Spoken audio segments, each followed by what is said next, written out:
नमस्कार। ये आकाशवाणी शिमला है। अब आप राजकुमारी चंदेल से प्रादेशिक समाचार सुनिए। आज के मुख्य समाचार। केंद्रीय सूचना व प्रसारण मंत्री अनुराग सिंह ठाकुर ने कहा, हिमाचल में मोदी सरकार ने 10 वर्षों में सुदृढ़ की रोड कनेक्टिविटी। मुख्य सचिव प्रबोध सक्सेना ने कहा, प्रदेश में निष्पक्ष व शांतिपूर्ण निर्वाचन के लिए तैयारियां पूरी। निर्दलीय विधायकों के इस्तीफे को लेकर कांग्रेस और भाजपा में आरोप प्रत्यारोप का सिलसिला जारी।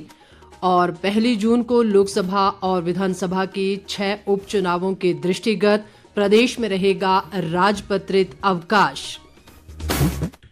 अब समाचार विस्तार से। केंद्रीय सूचना व प्रसारण और युवा व खेल मामलों के मंत्री अनुराग सिंह ठाकुर ने कहा है कि प्रधानमंत्री नरेंद्र मोदी ने पिछले 10 वर्षों में हिमाचल प्रदेश की रोड कनेक्टिविटी में अभूतपूर्व विकास किया है। अनुराग ठाकुर ने कहा कि आज हिमाचल प्रदेश में चारों ओर 2 लेन और 4 लेन हाईवे बने हैं, जिसके कारण हिमाचल में यात्रा का समय पहले के मुकाबले लगभग आधा रह गया है। इससे जनता के पैसे व समय दोनों की बचत हुई है और इसके साथ साथ पूरे हिमाचल में विकास के एक नए युग की शुरुआत हुई है। अनुराग ठाकुर ने कहा कि नरेंद्र मोदी ने सदैव हिमाचल प्रदेश को अपना दूसरा घर माना है।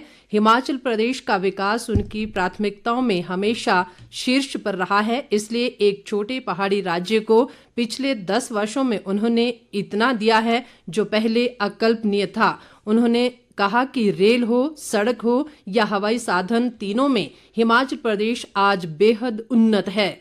अनुराग ठाकुर ने कहा कि केवल सड़कों की बात हो तो पिछले 10 वर्षों में नरेंद्र मोदी ने हिमाचल को कम से कम 50,000 करोड़ रुपए से ज्यादा की सड़कों की सौगात दी है। अगले 1 वर्ष में हिमाचल की सड़कों पर लगभग 1 लाख करोड़ रुपए खर्च किए जाएंगे। मुख्य सचिव प्रबोध सक्सेना ने कहा है कि प्रदेश में निष्पक्ष और शांतिपूर्ण निर्वाचन के लिए सभी तैयारियां पूरी कर ली गई हैं। मुख्य सचिव आज लोकसभा चुनाव व उपचुनाव के दृष्टिगत देश के मुख्य निर्वाचन आयुक्त राजीव कुमार द्वारा विभिन्न राज्यों के मुख्य सचिवों व वरिष्ठ अधिकारियों के साथ वीडियो कॉन्फ्रेंसिंग के जरिए आयोजित बैठक में बोल रहे थे। प्रबोध सक्सेना ने कहा कि राज्य में किसी भी प्रकार के फर्जी मतदान, अवैध शराब और नशीली दवाइयों के कारोबार को रोकने के लिए विभिन्न प्रवेश द्वारों पर पर्याप्त सुरक्षा उपाय किए गए हैं। उन्होंने कहा कि राज्य में कानून व्यवस्था शांतिपूर्ण है और पड़ोसी राज्यों के उपायुक्तों के साथ पहले दौर की बैठकें आयोजित की जा चुकी हैं। प्रदेश पुलिस महानिदेशक संजय कुंडू ने वीडियो कॉन्फ्रेंस में चुनाव को लेकर तैयारियों की जानकारी दी। नेता प्रतिपक्ष जयराम ठाकुर ने कहा है कि प्रधानमंत्री नरेंद्र मोदी का 10 वर्ष का कार्यकाल देश में ऐतिहासिक प्रगति का समय रहा है। उन्होंने आज मंडी में कहा कि इस अवधि में रक्षा से लेकर स्वास्थ्य, विज्ञान और अंतरिक्ष के क्षेत्र में भारत ने अग्रणी भूमिका निभाई है। उन्होंने कहा है कि बीते 10 वर्षों में भारत हर क्षेत्र में आत्मनिर्भर बना है और आयात की जगह निर्यात बढ़ रहा है। जयराम ठाकुर ने कहा कि अगले 5 सालों में भारत 3 आर्थिक महाशक्तियों में से एक होगा। उन्होंने कहा कि भारत आज आत्मनिर्भरता और विश्व कल्याण के साथ साथ विकास की गाथा लिख रहा है। भाजपा के हिमाचल मामलों के सह प्रभारी संजय टंडन ने दावा किया है कि भाजपा प्रदेश की 4 लोकसभा सीटें बड़े अंतर से जीतेगी और प्रधानमंत्री नरेंद्र मोदी के हाथ मजबूत करेगी।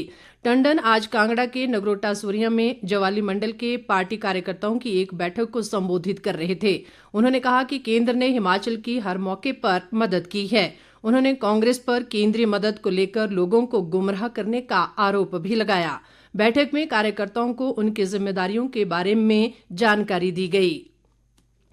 राज्यपाल शिव प्रताप शुक्ल ने कहा है कि पुस्तकें समाज का दर्पण हैं और इनसे ज्ञानवर्धन होता है। राज्यपाल आज राजभवन शिमला में प्रोफेसर प्रमोद शर्मा द्वारा लिखित पुस्तक इंडियाज G20 प्रेसिडेंसी और डॉक्टर किरण चड्ढा द्वारा लिखित पुस्तक डलहौजी थ्रू माई आईज के विमोचन अवसर पर बोल रहे थे। इंडियाज G20 प्रेसिडेंसी पुस्तक वर्तमान में उभरते हुए भारत की तस्वीर बयां करती है, जबकि डलहौजी थ्रू माई आईज पुस्तक में डलहौजी की धौलाधार पर्वतमाला और पहाड़ियों को जीवंत किया गया है। स्वतंत्र, निष्पक्ष और शांतिपूर्ण चुनाव के लिए आज प्रदेश के विभिन्न जिलों में मीडिया कर्मियों के लिए कार्यशालाओं का आयोजन किया गया।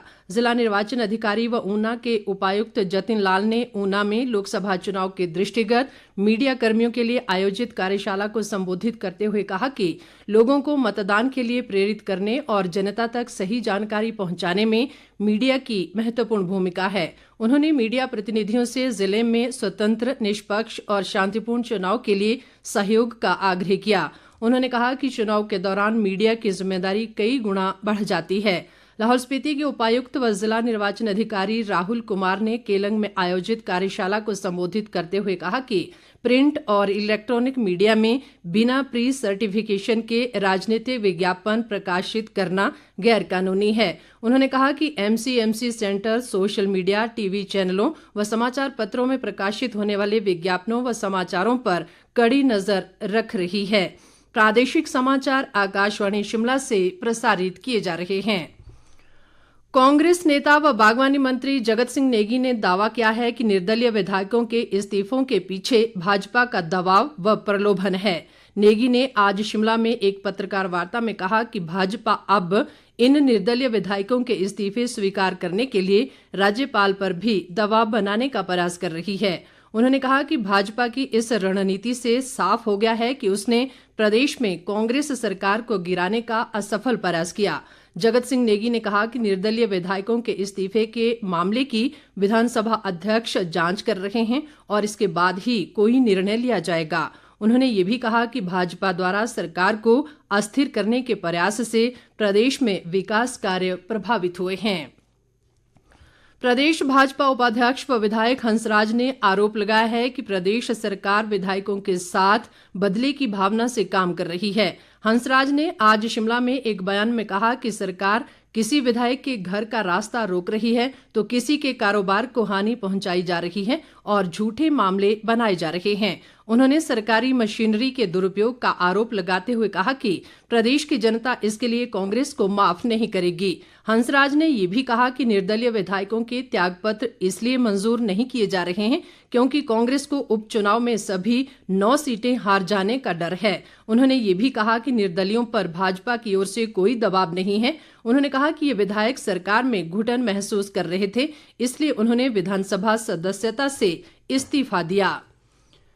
शिमला संसदीय क्षेत्र से भाजपा प्रत्याशी सुरेश कश्यप ने आज कसौली विधानसभा क्षेत्र में जनसंपर्क अभियान चलाया। इस दौरान विभिन्न नुक्कड़ सभाओं को संबोधित करते हुए सुरेश कश्यप ने कहा कि प्रधानमंत्री नरेंद्र मोदी ने देश की तकदीर और तस्वीर दोनों बदल दी है। उन्होंने कहा कि देश की आधी आबादी महिलाओं के लिए एनडीए सरकार के 10 वर्ष के कार्यकाल में अनेकों क्रांतिकारी निर्णय लिए गए। भारतीय जनता युवा मोर्चा 6 अप्रैल को भाजपा के 45वें स्थापना दिवस के उपलक्ष्य पर प्रदेश भर में मंडल स्तर पर बाइक रैलियां निकालेगी। भारतीय जनता युवा मोर्चा के प्रदेश प्रभारी व राज्यसभा सांसद सिकंदर कुमार ने कहा कि देश ने भाजपा के शासन में विकास, सुरक्षा, समृद्धि और खुशहाली का एक अविरल सफर तय किया है। भारतीय जनता पार्टी ने व्यवहारिकता, वास्तविकता व देश की जनता के सहयोग से विकसित भारत की गाथा लिखी है। लोकसभा के आम चुनाव और विधानसभा के 6 उपचुनाव के दृष्टिगत प्रदेश में 1 जून को राजपत्रित अवकाश रहेगा। इस संबंध में आज प्रदेश सरकार ने अधिसूचना जारी कर दी है। अधिसूचना के अनुसार ये अवकाश सवैतनिक होगा और सभी श्रेणी के सरकारी व गैर सरकारी कर्मचारियों पर लागू होगा। अधिसूचना में कहा गया है कि अवकाश सीमावर्ती जिलों ऊना, कांगड़ा, चंबा, सिरमौर, लाहौल स्पीति, शिमला और सोलन जिलों में कार्यरत पंजाब, उत्तर प्रदेश, लद्दाख व जम्मू कश्मीर व केंद्र शासित प्रदेश चंडीगढ़ के कर्मचारियों पर भी लागू होगा। प्रदेश महिला कांग्रेस अध्यक्ष जैनब चंदेल ने मंडी संसदीय क्षेत्र से भाजपा प्रत्याशी कंगना रणौत पर लोगों की भावनाओं से खेलने का आरोप लगाया है। जैनब चंदेल ने आज शिमला में कहा कि कंगना रणौत आज वोट की खातिर झाड़ू तक लगा रही हैं, लेकिन जब हिमाचल पर आपदा आई तब वो कहां थी। उन्होंने कंगना रणौत को कांग्रेस नेताओं को लेकर आधारहीन बयानबाजी न करने की भी सलाह दी। जैनब चंदेल ने कहा कि पहली बार सक्रिय राजनीति में किस्मत आजमाने के लिए आई कंगना रणौत को मंडी संसदीय क्षेत्र के विकास के लिए अपने विजन को स्पष्ट करना चाहिए। हिमाचल प्रदेश सेब उत्पादक संघ के प्रदेश सचिव पूर्ण ठाकुर ने सरकार से राज्य में यूनिवर्सल कार्टन को अनिवार्य रूप से लागू करने और MIS के तहत बागवानों के बकाया का तुरंत भुगतान करने की मांग की है। पूर्ण ठाकुर ने आज शिमला में संघ के सम्मेलन को संबोधित करते हुए कहा कि सेब की बागवानी अब घाटे का सौदा हो गई है। उन्होंने केंद्र सरकार से स्वामीनाथन आयोग की रिपोर्ट को भी लागू करने की मांग की। पूर्ण ठाकुर ने कहा कि सेब बागवानों की मांगों को लेकर संघ जल्द ही केंद्र व प्रदेश सरकार के खिलाफ बड़ा आंदोलन शुरू करेगा। अंत में मुख्य समाचार एक बार फिर।